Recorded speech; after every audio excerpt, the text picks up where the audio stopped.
Hi everyone, welcome to the Rare Record Room. This is where I'll show you some of the LPs in my record collection, give you a little background to the artists and their recordings, and provide some examples of the record company labels, and noting some important variations in text or differences between sleeves, that sort of thing. Record collecting has been a passion of mine for as long as I can remember. I hope you'll find these informative and useful, but ultimately enjoyable. With that in mind, let's get straight into the content.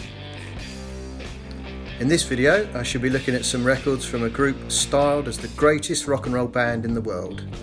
These Londoners nonchalantly crashed onto the scene in the early 60s and have swaggered their way effortlessly through the music industry ever since. Parents were horrified and the establishment rather stiffly inquired, "Would you let your daughter marry one?" I am of course talking about the legendary Rolling Stones.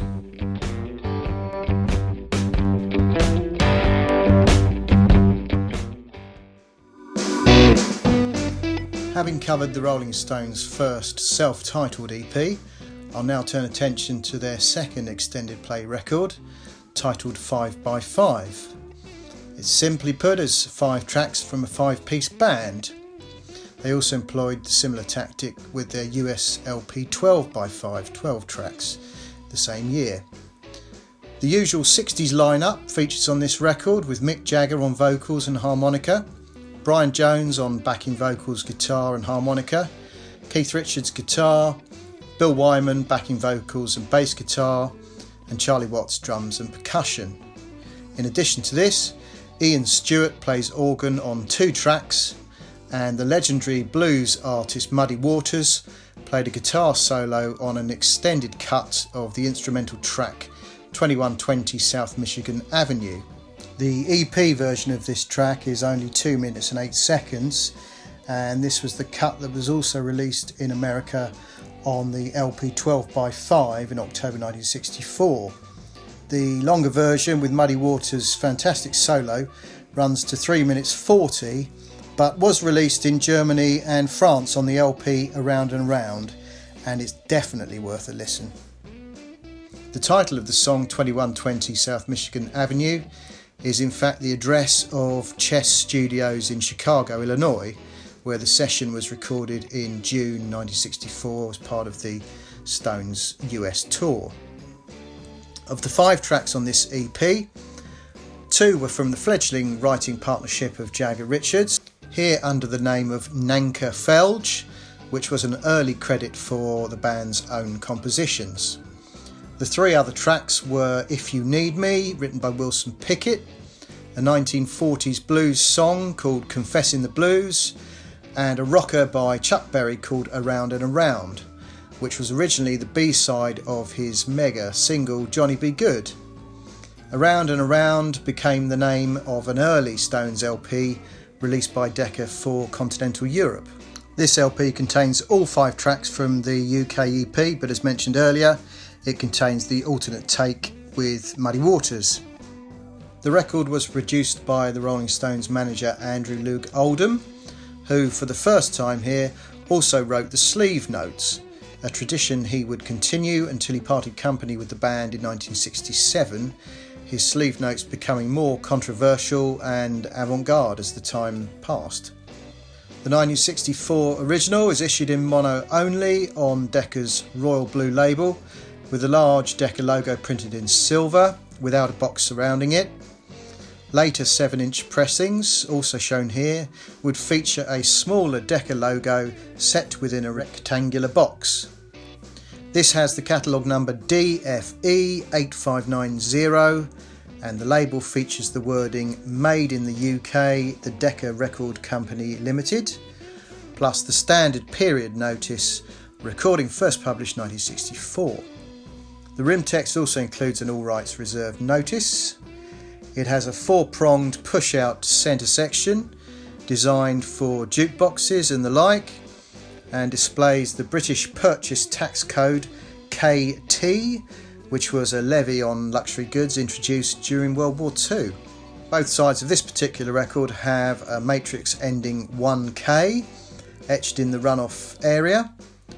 The sleeve is a front laminated flip back design. The The gloss finish is called clarifoil and is applied by British Celanese. The sleeve is printed and manufactured in England by McNeil Press of London. The spine displays the EP title, the artist, the record company name and the catalogue number, and also the mono wording. The arrangement of the record is by the Rolling Stones, and the record was produced by their manager Andrew Loog Oldham.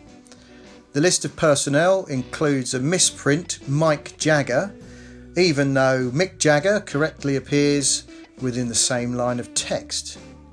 The EP was released in August 1964, and like their debut LP, released just a few months earlier, the front cover bears no identifying information other than the band photo and a small Decca logo in the corner. This was a bold and daring design concept pursued by the band at this time. In 1983, Decca Records reissued all of the Stones' 1960s UK EPs as 12 inches. A similar 12-inch EP appeared around this time in Japan. Japanese copies appear on London Records, which was the overseas export subsidiary of Decca Records in England. This non-flipback sleeve includes both the London Records logo and a printed credit for Decca.